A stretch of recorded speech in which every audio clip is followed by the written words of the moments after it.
E sejam todos muito bem-vindos a mais um episódio diretamente do Líbano, a terra ancestral de tantos brasileiros e muitos que me assistem. Hoje estamos mais uma vez em Beirute para mostrar outros cantos da cidade e também para contar para vocês alguns detalhes importantes que eu acho que não mencionei durante o último vídeo, principalmente relacionado à política, como se deu a guerra civil libanesa, como que as marcas dessa guerra influenciam os libaneses até hoje e o porquê uma nação anteriormente conhecida como uma terra próspera e que tinha muitas oportunidades, hoje é uma nação em declínio econômico e com uma grande preocupação sobre a estabilidade dos seus cidadãos. Espero responder essa e outras questões ao longo deste vídeo, então fica até o final, tenho certeza que você vai se surpreender com tudo que vamos contar.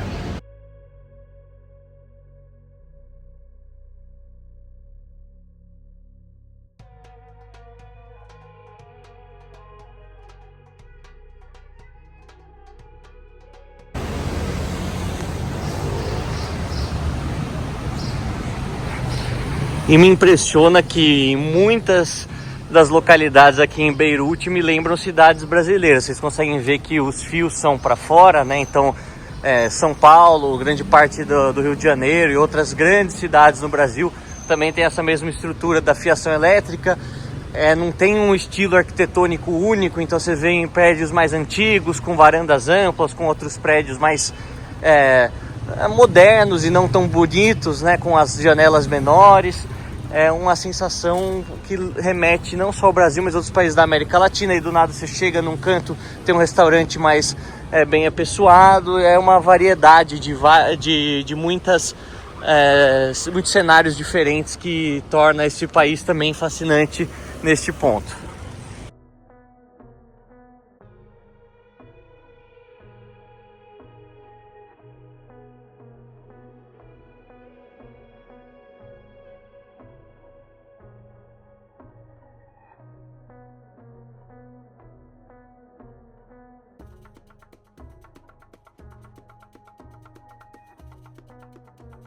E sempre que a gente vai chegando perto do mar, e aqui no Líbano não é difícil você chegar no Mediterrâneo, você vai vendo que os prédios vão ficando mais altos e você tem prédios mais novos, né? Porque também o investimento é maior. Foi o que eu falei para vocês no primeiro vídeo dessa série do Líbano, que apesar da crise econômica, do cenário de inflação, aqui a gente tem a nota deles das liras de 100 mil, que vale praticamente $1, então 100 mil liras libanesas vale $1, mas você tem muita gente rica ainda aqui, muito dinheiro investido e uma elite bastante consolidada. Você consegue ver andando a pé pelos diversos bairros. Se você for para as partes mais distantes da água, onde moram sobretudo os xiitas, é uma região mais marginalizada, uma região muito mais feia, mais destruída, que lembra outros países árabes sem estrutura, né? Agora aqui mais pra frente lembra qualquer cidade mediterrânea, seja no sul da Europa, seja aqui também, sei lá, Haifa em Israel, ou até mesmo outras cidades no norte da África que tinham um certo esplendor.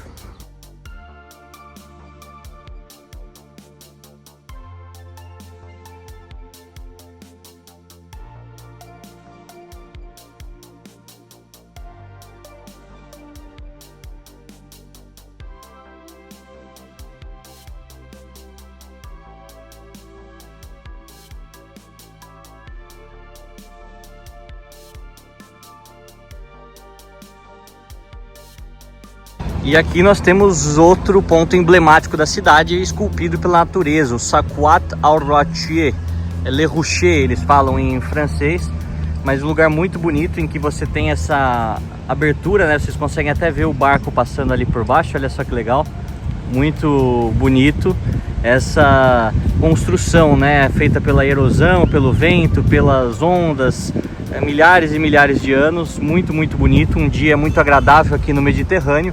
E vocês veem que, apesar de vários aspectos religiosos próprios do Líbano, a cultura mediterrânea, a culinária mediterrânea, ela é muito presente por aqui e acaba determinando muito da vida dessas pessoas que aproveitam bastante esse sol abençoado quase que todo ano, e também o lindo mar que une África, Ásia e Europa.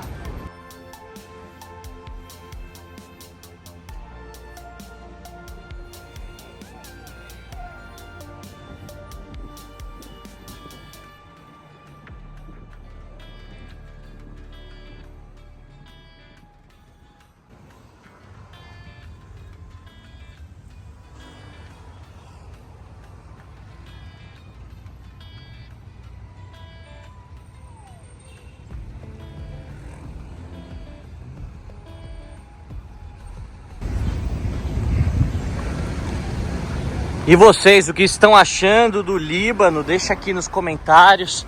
Sempre fico feliz de ler as impressões de vocês em relação àquilo que eu mostro.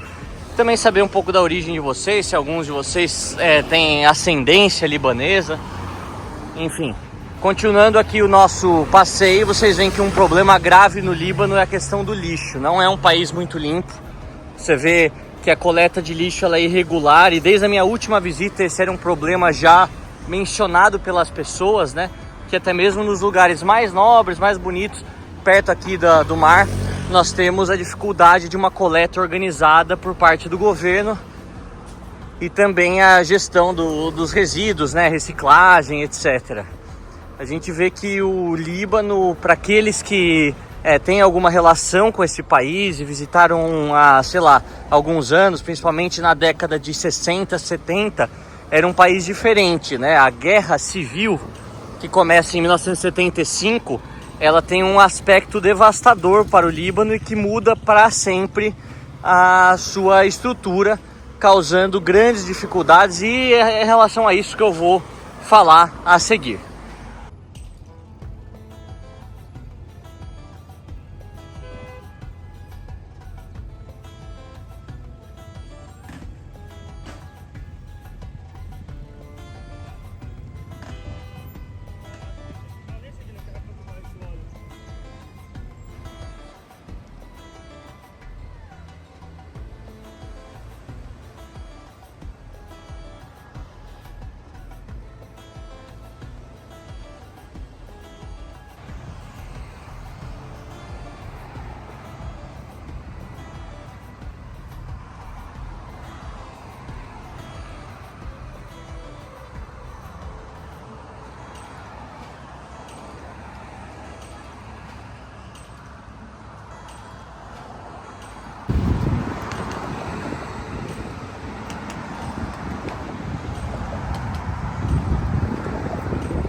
O que me deixa pé da vida, e eu sei que no Brasil infelizmente tem muito disso, é uma praia tão linda, de areia fina, com a vista para o mar privilegiado, uma orla aqui bonita, mas as pessoas são porcas mesmo, né? Você vê quanto lixo jogado na praia, jogado aqui, ó. Isso faz com que qualquer um que venha para esse lugar para tentar aproveitar um pouco a natureza e relaxar, fique completamente furioso por ver essas coisas. Eu já vi isso em outros lugares, não estou dizendo que é especificamente aqui do Líbano, mas é uma falta de civilidade completa, né? Porque a praia é um lugar público para o uso de todos, uso coletivo, e você que joga as coisas no lixo, faz o descarte correto, faz a reciclagem, você é obrigado a conviver com a sujeira dos outros. Eu sei que aqui no Líbano tem o problema da coleta, não estou eximindo o governo da culpa, mas também tem o problema das pessoas. Querendo ou não, todo mundo pode jogar o lixo na sua casa e deixar num canto e esperar vir, né? Ou pelo menos acumular tudo no mesmo lugar, ao invés de ficar espalhado, se jogando na praia. Obviamente que com o vento, com tudo, eles vão acabar se espalhando, né? É uma tristeza, mas apesar disso as pessoas aqui aproveitam, né? Você vê os homens jogando futevôlei, jogando frescobol, tantas outras pessoas lá indo nadar, ó, muito bacana. Um dia que não tá tão quente assim, deve estar uns 27 graus, uma temperatura agradável aqui no Líbano, nesta bela região costeira que tem em toda a cidade de Beirute, né? Afinal, temos essa orla, ela vai por vários e vários quilômetros, dando uma volta completa na cidade, como se fosse assim uma grande baía, né, que vai para fora.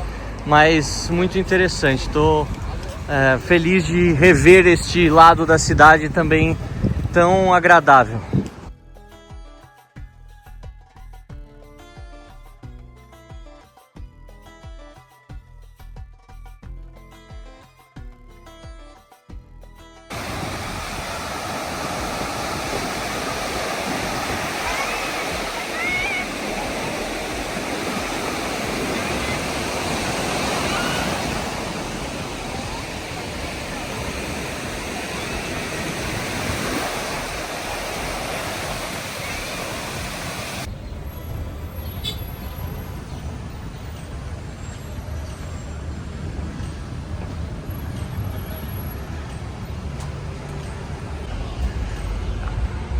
Bairros residenciais de Beirute. Ó, que bonito. Apartamentos bons e aqui você vê só carrão assim, né?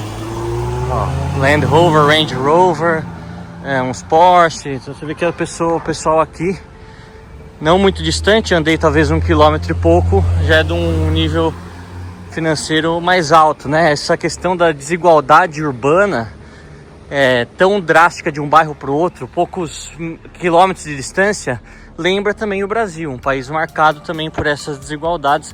Temos muita gente pobre, muita gente vivendo em uma situação bastante precária e muita gente também rica vivendo em certos bairros nobres das cidades.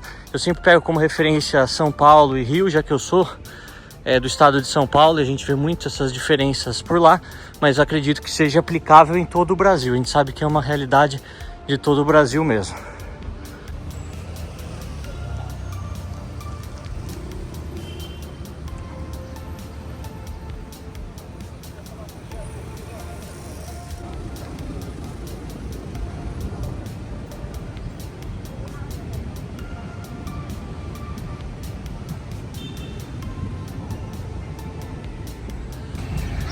E que outra coisa é um absurdo, um parque público fechado, todo murado, e depois de determinado horário eles colocam o cadeado e você tem que ir embora, né? E nem consegui entrar. Um dia se viu um parque que fecha às...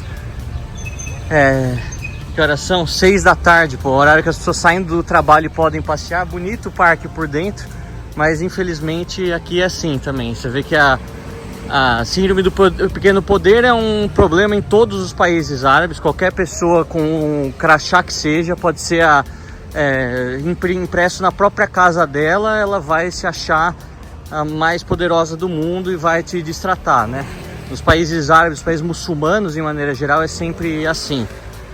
Mas fazer o que? Você vê que tem pessoas dentro que já deviam estar dentro antes do horário de fechamento, mas não tem muitas opções. A gente vai ter que continuar andando sem ter um lugar para sentar. A cidade, apesar de pequena, ela não é feita para pessoas que andam, ela é feita só para quem tem carro. O transporte público é praticamente inexistente. O sistema de táxis, ele não é padronizado, então aí vai ficar na base da negociação com cada taxista qual o preço para qual trajeto. E é assim, não tem nenhuma perspectiva de mudança. Acho que eles têm outras prioridades, um país que ainda atravessa conflitos armados, a gente entende, mas são pequenas coisas que frustram, né?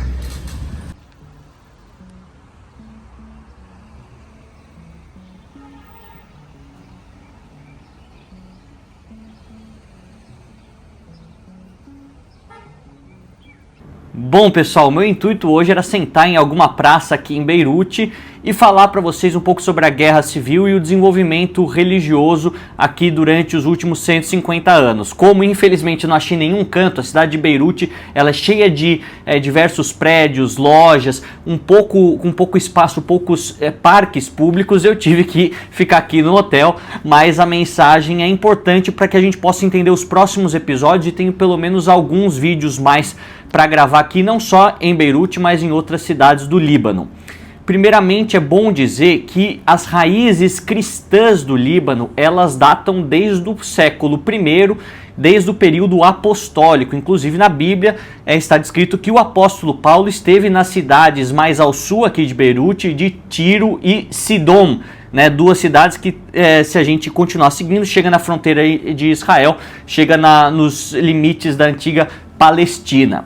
O que é interessante mencionar é que, apesar de todas as mudanças de império, seja o Império Romano, os bizantinos, os árabes, os turcos, depois o mandato francês, a comunidade cristã no Líbano sempre foi uma constante, principalmente depois durante a Idade Média, quando um dos monges chamados Maron ele vem da Síria, se estabelece nas montanhas do Líbano e funda a Igreja Maronita, que depois, alguns anos mais tarde, estaria em comunhão com Roma. Apesar da liturgia ser em siríaco, eles têm plena comunhão com o Papa, reconhecem a sucessão apostólica de Pedro a partir do Vaticano e, inclusive, representam a maior parte dos cristãos aqui.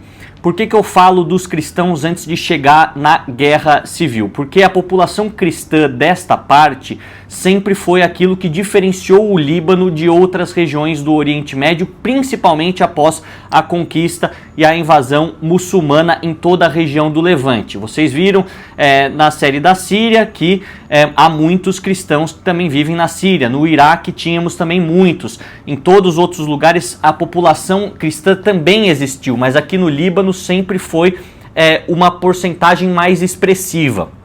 E depois, quando o Império Otomano já está vivendo algumas crises com movimentos pan-árabes surgindo, né, durante aquele final do século XIX, começo do século XX, há alguns levantes contra os cristãos e os franceses começam a ser aqueles que defendem a população cristã dentro do Levante. Por isso a relação até hoje entre os libaneses, sobretudo os libaneses cristãos, com a França é muito grande. A França que depois da Primeira Guerra Mundial, quando o Império Otomano é desfeito, seria o país responsável por administrar este mandato, né, o mandato da Síria e do Líbano, fazendo certas divisões que muitos acreditam que também seja a razão dos problemas atuais, mas para todos os efeitos foram 20 anos apenas, comparado com quase 450 anos do controle otomano. Nesse aspecto, a gente vê que o último censo demográfico oficial em relação às religiões foi feito em 1932 e que coloca que os cristãos de todas as denominações, aí temos os maronitas, católicos, os grego-melquitas, né, que são greco-católicos, que são melquitas, também em comunhão com Roma, os grego-ortodoxos, os armênio-católicos, armênio-ortodoxos, mas que para todos os efeitos são cristãos, eram aí na faixa de 55, 60%, aí uns 35, 37% seriam muçulmanos e depois os drusos. A gente vê que depois, principalmente da Segunda Guerra Mundial, lá para a década de 60, essa dinâmica demográfica ela começa a ser alterada. Principalmente quando nós temos, a partir da década de 60, 70, um grande influxo de palestinos. Eu acho que vocês vão se lembrar quando eu falei sobre o Setembro Negro na Jordânia, quando centenas de milhares de palestinos foram expulsos da Jordânia pelo rei da Jordânia, e muitos deles vêm aqui para o Líbano e se estabelecem aqui. Nesse sentido, os movimentos armados também se estabelecem, né? A Organização pela Libertação da Palestina se estabelece aqui, começa a utilizar essa posição privilegiada na fronteira com Israel, nas proximidades geográficas com Israel, para atacar diretamente o Estado judeu, e essa questão vai também se enraizando dentro da sociedade libanesa. Nós temos, no começo da década de 70, um ataque a uma igreja, o que aumenta essa divisão sectária ainda mais, e uma facção cristã também radical ataca e massacra os palestinos. Então a gente tem, naquele período da década de 70, uma guerra sectária generalizada que culmina com o início da Guerra Civil Libanesa em 1975. Essa guerra que seria extremamente violenta e duraria cerca de 15 anos. É importante dizer que o Brasil teve um grande movimento migratório de sírios libaneses para o Brasil, sobretudo na mudança do século e depois do final do Império Otomano, ou seja, no século XX, lá 1910, 1920, 1930. Mas também durante o período da Guerra Civil, muitos libaneses, muitos cristãos, também perseguidos aqui, foram ao Brasil em um novo movimento migratório. Provavelmente alguns de vocês que tenham avós ou pais nascidos no Líbano na década de final da década de 50, 60, que migraram para o Brasil nos anos 70, possam contar essa história para vocês ainda melhor. Aquilo que a gente viu que aconteceu na Síria, que o país se tornou palco de disputas regionais e globais no contexto de uma guerra por procuração, também aconteceu aqui no Líbano. Então nós tínhamos a guerra acontecendo sobretudo entre os cristãos libaneses contra os sunitas libaneses, contra os xiitas libaneses, os drusos aí no meio, e cada uma das potências apoiando um lado. Os israelenses apoiando os cristãos porque iria contra os sunitas que apoiavam naturalmente a Palestina. Aí temos o Irã financiando fortemente os xiitas, o que culmina no começo da década de 80 com a fundação do Hezbollah, um grande problema por ser um grupo terrorista, um grupo fundamentalista presente no Líbano até hoje.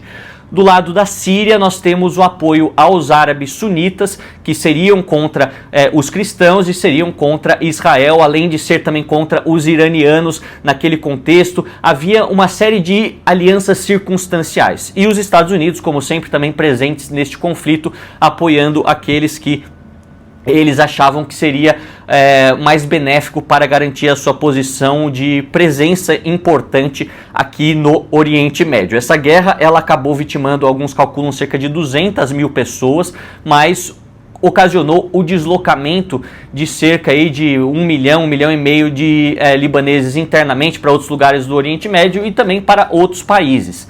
O que isso resulta? Ele faz com que aquela dinâmica demográfica fosse completamente alterada, desde a migração em massa dos palestinos até o abandono da terra por parte dos cristãos libaneses e a taxa de natalidade maior dos muçulmanos. Então, um país que para todos os efeitos era uma democracia baseada nos valores, sobretudo cristãos, onde os muçulmanos eram minoria, acabou tendo esta inversão.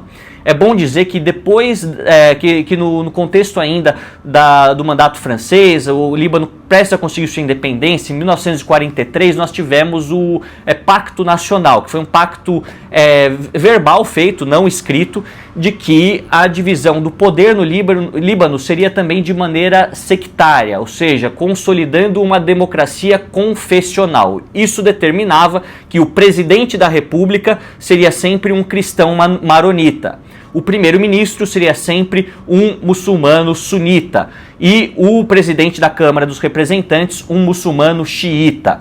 Além da divisão do parlamento ser de praticamente 6-5 entre cristãos e muçulmanos. A guerra civil ela aconteceu num contexto em que já havia essa inversão e os muçulmanos se sentiam menosprezados, se sentiam como se fossem cidadãos de segunda classe dentro do seu próprio país e por isso também pegaram em armas contra os cristãos, vandalizaram igrejas, os cristãos também abusaram naquele momento, foi uma guerra civil para todos os efeitos e ela terminou em 1990 com a mediação da Arábia Saudita, também a presença da Síria, naquele momento governada por Hafez al-Assad e a manutenção desse sistema de divisão do poder, mas ao invés de ser 6-5, voltou a ser meio a meio, né? 5-5, metade do parlamento cristão, metade do parlamento muçulmano.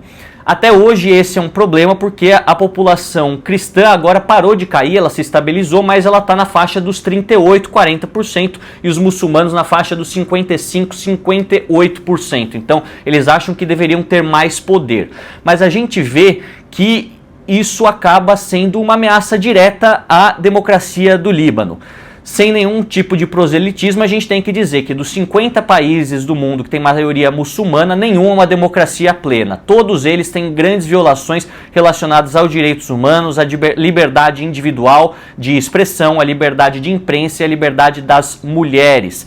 Quando a gente vê a maneira como o Líbano foi organizado no começo do século XX, aí está a raiz daquela sociedade multiétnica, tolerante e com todas essas liberdades garantidas aqui. A gente vê mulheres usando o hijab e vê mulheres usando qualquer outro tipo de roupa. A gente vê pessoas rezando em mesquitas, vê pessoas rezando em igrejas. A gente vê pessoas comendo porco, outras pessoas não comendo porco. Vê pessoas tomando cerveja, outras pessoas não passando nem perto de onde se vende cerveja. E assim funcionou o Líbano por muito tempo. O problema é que mudar completamente essa dinâmica favorecendo os muçulmanos, vai fazer com que o Líbano, ou faria com que o Líbano se tornasse automaticamente mais um desses estados islâmicos com fortes problemas políticos que nós temos aqui, com fortes restrições às liberdades individuais. E isso eu falo não apenas pela observação de toda a história, onde nenhum Estado muçulmano conseguiu se integrar com as democracias liberais, mas sobretudo em relação à doutrina islâmica, que não autoriza o livre-arbítrio, não tem essa liberdade de escolha. Muitos dos acadêmicos islâmicos não acreditam nisso, e exatamente quando a gente tem a imposição das leis islâmicas ou a repressão de certos direitos por conta de uma certa visão teológica, uma certa visão religiosa, isso automaticamente coloca em risco a liberdade dos outros grupos na sociedade, principalmente aqui a população milenar de cristãos dentro do Líbano. Então, alguns libaneses que vivem no Brasil vão falar que o processo de islamização do Líbano foi também responsável pelo seu declínio. De certa forma, é verdade. Se a gente olhar os dados, quando o Líbano era um país crescente na sua economia, uma terra próspera, na década de 50, 60, ainda era majoritariamente comandado por todos os aspectos pelos cristãos. Quando há essa inversão e principalmente a transnacionalização do conflito israelo-palestino, o país começa a cair. Mas a gente não pode atribuir apenas a isso, a gente tem que atribuir principalmente aos interesses externos. Eu falei que o Líbano sempre foi traído pelos seus vizinhos, foi destruído por Israel várias vezes, destruído pelos palestinos, destruído pelos sírios, que ficaram com uma ocupação aqui ilegal durante mais ou menos desde do século XX até mais ou menos 2005, 2006, também responsáveis pela morte do primeiro-ministro Rafik Hariri, traídos também pelos norte-americanos, que prometiam ajuda e não cumpriam. Então a gente vê que os libaneses foram abandonados pelos seus próprios irmãos e seus próprios vizinhos. Outro aspecto tem a ver com a forte corrupção do Estado, e isso independe da religião. Nós vemos que sempre observamos muitas denúncias em relação a abusos econômicos por parte das elites políticas, sejam elas cristãs, sejam elas sunitas, sejam elas xiitas, fazendo com que a população média, os trabalhadores libaneses, não vissem o seu salário render ou sua vida prosperar, principalmente depois da guerra civil.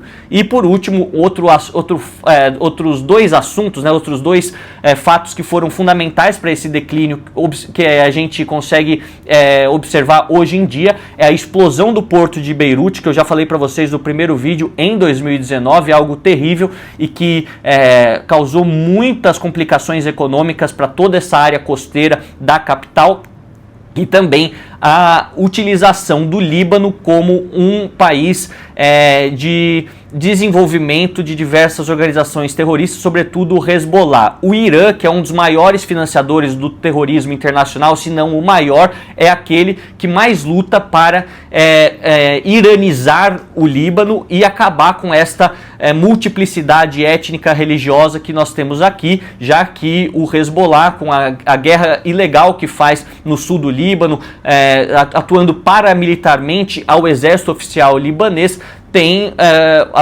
o seu mandato, representando diretamente os interesses de Teherã, que é de uma teocracia xiita, a implementação da Sharia e a queda de todos os direitos e liberdades que os outros libaneses têm, em detrimento de uma visão teológica única e que corresponde apenas a 27, 28% da população, que são os xiitas do Líbano. Então a gente vê que esses são vários fatores que explicam a dificuldade do Líbano atualmente. Infelizmente a gente vê que falta essa coesão. Muitos vão te dizer, pouco importa a religião, por séculos e séculos vivemos lado a lado sem se importar com isso. E de fato o Líbano foi uma nação multirreligiosa por vários séculos, mas após o começo do século XX, principalmente o final do século XIX, fica mais correto, com o final do Império Otomano, todas essas fronteiras, essas administrações arbitrárias criadas por eles e depois pelos europeus, os interesses do wahhabismo árabe sunita e também da República Islâmica do Irã, os interesses norte-americanos, tudo isso ajudou a desestabilizar e a colocar o Líbano em uma posição extremamente frágil. Por isso que eu acredito que é necessário a gente continuar viajando o país, continuar conversando com as pessoas. Eu falei com muitos muçulmanos aqui por enquanto. Na última vez que eu estive aqui falei mais com os cristãos, mas com os muçulmanos que eu falei, os sunitas principalmente, eles estão fartos da presença do Hezbollah neste país, que tem utilizado o território libanês apenas para exportar as guerras prometidas por Teherã contra o Estado de Israel. A gente sabe que Israel cometeu vários abusos, Israel também descumpre vários tratados internacionais. Não estamos aqui relevando aquilo que faz o governo de Tel Aviv, mas para todos os efeitos, nas guerras relacionadas com o Líbano recentemente, quem ataca primeiro tem sido o Hezbollah, e não só atacando Israel. O Hezbollah é considerado uma organização terrorista por múltiplos países, é um fator, um grupo desestabilizador, não só no Líbano, mas em todo o Oriente Médio. Por isso mesmo que este cansaço no rosto das pessoas em falar sobre esse assunto novamente, e ver que nos bairros xiitas, por esse fanatismo religioso, a foto do Nasrallah, a foto de outros terroristas do Hamas, o Hamas no caso sunita, mas também apoiado por eles, em diversas localidades, em estabelecimentos. Então isso mostra que ainda está longe de ser resolvido esse problema completamente. Alguns dizem que a diáspora libanesa cristã que está fora do país e tem conseguido mandar certos recursos, ou até mesmo reinvestido aqui, ou em alguns casos voltado, tem ajudado a estabilizar essa questão demográfica, talvez não trazer a um ponto de paridade entre muçulmanos e cristãos como era no passado, mas fazer com que aquele declínio pare de acontecer e até volte a subir um pouco, porque é muito importante que esses 40% de cristãos tenham a sua voz ouvida e façam com que essa nação seja o minimamente diferente dos vizinhos, que são quase todos autocracias ou teocracias islâmicas com fortes restrições às liberdades individuais das mulheres e dos cidadãos de maneira geral por conta da doutrina islâmica. Então eu acho que esse é um resumo importante para que a gente possa entender os próximos vídeos e entender também o porquê alguns lados que eu mostro da cidade são tão bonitos, outros lados são tão destruídos, porquê que é um assunto ainda não resolvido, é um conflito adormecido, e como possivelmente haverá um desfecho nessa questão. Depois das investidas recentes de Israel no sul do Líbano, nós tivemos a eleição de um novo presidente da República, cristão maronita, Joseph Aoun, que tem passagem pelo exército, é considerado um homem que representa bastante os valores libaneses, desse perfil multirreligioso. Então tem muitas pessoas esperançosas com um tempo de maior estabilidade, mas só saberemos daqui para frente. Vamos continuar observando e, obviamente, como sempre fazemos aqui no canal, voltarei com atualizações ao longo dos próximos meses, ao longo dos próximos anos, já que é um assunto que eu gosto bastante, e um país que também sempre volto com muita alegria porque é tão fascinante. O Líbano é uma nação que merece a nossa atenção, até pelas relações afetuosas que tem com o Brasil. E no próximo episódio continuaremos andando pelas ruas da capital Beirute, falando também sobre os fenícios, uma das mais importantes civilizações dessa região do Mediterrâneo e que tem impactos em todo o mundo até hoje. A todos aqueles que ficaram até o final de mais um vídeo, meu muito obrigado de coração. Espero que tenham gostado, tenham aprendido e que possam acompanhar as várias playlists que temos aqui neste canal. Um forte abraço a cada um de vocês e fiquem com Deus.